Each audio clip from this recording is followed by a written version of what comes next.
It's time now for a look latest in local news. In the news, the Wayne County Board of Education is set to meet this afternoon at 6 p.m. at the Tech Center. On the agenda is their monthly Good as Gold recipients recognition. Today, Wayne County High School will be recognized. Also, a report from the high school principal, Brett McDaniel. Under items of business, a discussion about the capital outlay project as School Superintendent Tony Williams will update the board on the current projects, the three main projects the board's undertaking: the building of a new Ag Center, a new RTC building, and a new weight room. At their last meeting, they selected Pope Construction out of Statesboro as their construction manager. The superintendent will update the board on where they stand on those projects today. Also on the agenda, additional data concerning the CCRPI scores, which stands for College and Career Ready Performance Index.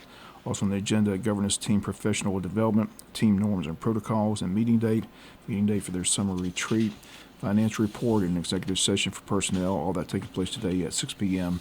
at the Tech Center. A Glenn County grand jury is urging county officials in the Brunswick Judicial Circuit DA's office to find a solution to ongoing financial issues plaguing the prosecutor's office and to alleviate the human cost they are creating. September 2024 term of the Glenn County grand jury conducted a civil investigation into the recent budget overcost and the financial condition of the DA's office amid an ongoing dispute between the DA, Higgins, and the county of roughly $900,000 the county says is owed to them in non-reimbursed payroll expenses. The county, which was operating as payroll processor for the DA's office, says it had essentially been paying the DA's office employees working all 5 counties of the circuit from its own coffers without being reimbursed.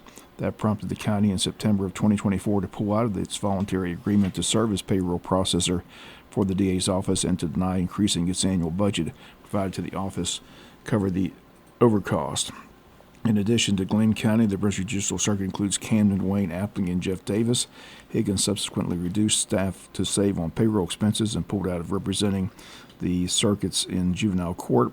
He also filed a lawsuit claiming that the Glenn County Commissioners engaged in a racketeering scheme and conspired to violate Georgia law by withholding funding from his office.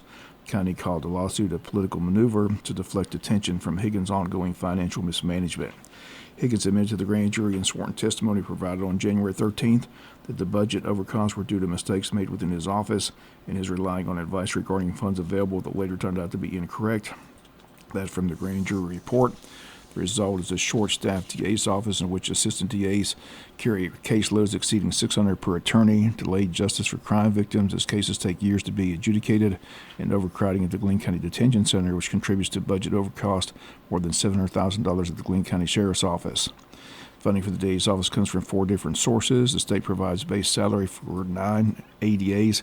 The county provides funding supplements for competitive compensation and grants from outside organizations fund 1 ADA position. Other funding for the office comes from 5% of the fines collected, which are designated for the office to use as it sees fit. The human cost of the financial woes are acutely impacting assistant DAs, and the grand jury interviewed they state is creating anxiety, depression, and stress that takes away from their ability to fulfill their mission. There exists within this issue the human cost being borne by the ADAs of this circuit. That's from the report. The report says the human cost of financial instability is immeasurable, affecting these individuals and their families in profound ways, leading to a ripple effect of emotional and physical strain. It results in stress, anxiety, and depression, tearing apart the very fabric of community and eroding trust in the system meant to protect them. With many, if not all, ADAs seeking alternate stable employment, they state we must address this crisis with urgency and empathy to ensure our ADAs remain in place. They are functioning under the stress of incredible caseloads for this county and circuit. They deserve a life of dignity and security, free from worry when and where their next paycheck will come from. Higgins was interviewed only once before he recused himself from the proceeding, citing his position as a grand jury legal advisor as a conflict of interest.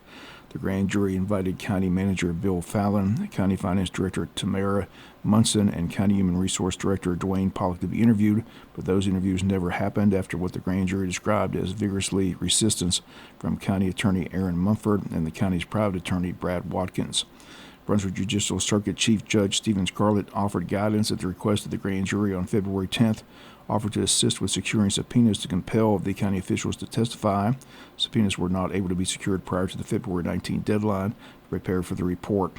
As of this past Wednesday, there is still no agreement in place for repayment of the unreimbursed payroll. Higgins says he's made multiple proposals, but the county had not accepted any of them. opting instead to demand the full amount paid immediately. The grand jury ultimately recommended the next term of the grand jury continue to investigate the matter and to use the power of the subpoena to compel testimony from county officials so it can hear the other side of the story. It also urged the Glenn County Commission to review proposals made by Higgins to resolve the matter through a reasonable solution regarding payback of what they say is owed, and to consider any reasonable request to increase funding and staffing levels to address the caseload.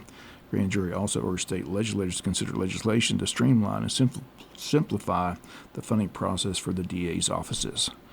We'll be back with more news after this word from our sponsor, other commercial messages, so please stay tuned. Other news, legislative session winding down. Session ends April 4th. Good news for Georgians is they're on track to get another state income tax rebate and a further income tax rate tax cut after the Senate passed two different bills last week. Georgia's Governor Brian Kemp ready to sign the measure in the coming days, which means income tax rebates up to $500 will be paid in the coming months, and Georgians will owe less when they pay their 2025 income taxes. This marks the third consecutive year for state income tax rebates under House Bill 111, which passed the Senate on a unanimous 52-0 vote. Rebates will send up to $250 back to individual taxpayers, while single people who are head of their household could get back $375, and married couples will get back up to $500. No one could get back more income tax than they paid during the 2023 year, which means some low-income taxpayers would get less. Rebates will come automatically if the bill becomes law without further action required by taxpayers. The state says they can pay the rebates because it began the year sitting on an $11 billion surplus, not counting a separate $5.5 billion rainy day fund.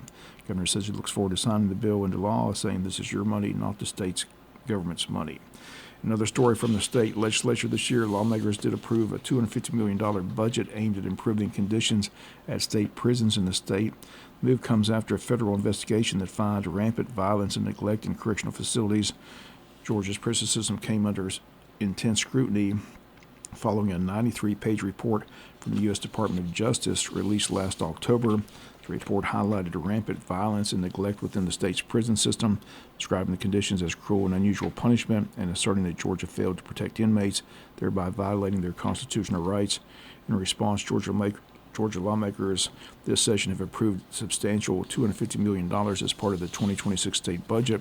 Funding is earmarked for improving conditions in the state's prisons and specifically hiring 700 new guards and increasing salaries for the existing staff. The goal is to address the issue of violence and neglect that has plagued the correctional facilities. Once again, the session ends on April the 4th, and the tradition here in Wayne County by the Chamber of Commerce is to have their post-legislative luncheon. That is set for April 22nd at Coastal Pines Technical College. It'll get underway from 11 and run up to 1 p.m. Tickets are on sale now at the Chamber of Commerce office. They're $30 for members and $40 for non-members.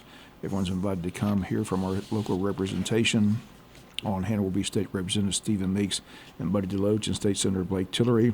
As again, they'll be the guest speakers to recap the legislative session, discuss the highs and lows, and talk about what bills did not pass and were left on the table for the next legislative session. Once again, that post-legislative luncheon is set for April 22nd at Coastal Pines Technical College. If you need tickets or information, call the Chamber at 912-427-2028. We'll be back with some final news notes after this word from our sponsor, other commercial messages, so please stay tuned. Final notes in the news, Wayne Memorial Hospital excited about 4 new doctors soon to join the hospital staff in the next few months. Dr. Robert Fowler, ENT, will be the first to open up at 125 Memorial Drive, Suite C, on April 28th. His hospital will begin taking appointments on April the 3rd and may be reached by calling 912-427-7790. Dr. Fowler graduated from medical school at Memorial University in St. John's, Newfoundland, Canada. He completed his residency at Victoria General Hospital and New Halifax Infirmary and Isaac Walton Kilman Children's Hospital, St. Joseph's St. John's Regional Hospital, and Dalhousie University. Dr. Fowler completed his fellowship at the John M. Lohr Jr. MD Head and Neck Center in Buffalo, New York, and the MD Anderson Cancer Center in Houston, Texas. Dr. David Whitehead, gastroenterologist, will be at his Jesup office located at 230 Memorial Drive beginning May 12th. His education includes medical school at Tulane University Medical School in New Orleans, Louisiana, where he also completed his residency. Dr. Whitehead completed his fellowship at the University of Tennessee Health Science Center in Memphis, Tennessee. Dr. William Boyd, OBGYN, will open his office in July, situated at 228 Memorial Drive in Jesup. Dr. Boyd completed medical school at Jefferson Medical College in Philadelphia, Pennsylvania. his residency at University of Florida Health Science Center in Jacksonville, Florida. He's also a member of the American Congress of Obstetricians and Gynecologists. His office can be reached at 912-559-2432. And Dr. Chelsea Carter, internist, will be joining Dr. Lance Hendricks at Internal Medicine of Southeast Georgia and the hospital medical staff in September. She's a 2012 graduate of Jeff Davis County High School and a 2016 graduate of Armstrong State University. She attended medical school at the University of Medicine and Health Sciences, St. Kitts, before completing the internal medicine residency training at the Augusta University of Georgia Medical Partnership in Athens, Georgia, where she has served as chief resident physician. Office is located at 351 Peachtree Street and can be reached by calling 912-530-6582. Again, the hospital excited about 4 new doctors soon be arriving in Wayne County. Wayne County Board of Tourism getting ready for 3 warm weather events. The 2025 Wayne County Spring Fair is set for April 3rd through the 12th. The 2025 Altamar River Run scheduled for April the 12th. On the 3rd annual Jesup Porch Fest set for May 3rd. Entry fee for the fair will be $15. That includes all the rides, which may be limited by height. Hours for the fair will be Monday through Thursday, 6 to 10, Saturday, 6 to 11, and Sunday, 6 to 10. River Run on April 12th will begin at Upper County Gleason Copeland Landing. Will offer paddlers the choice of 2 takeout points. 11-mile paddle takes out at Pig Farm Landing, and then 16-mile paddle begins at JC Landing.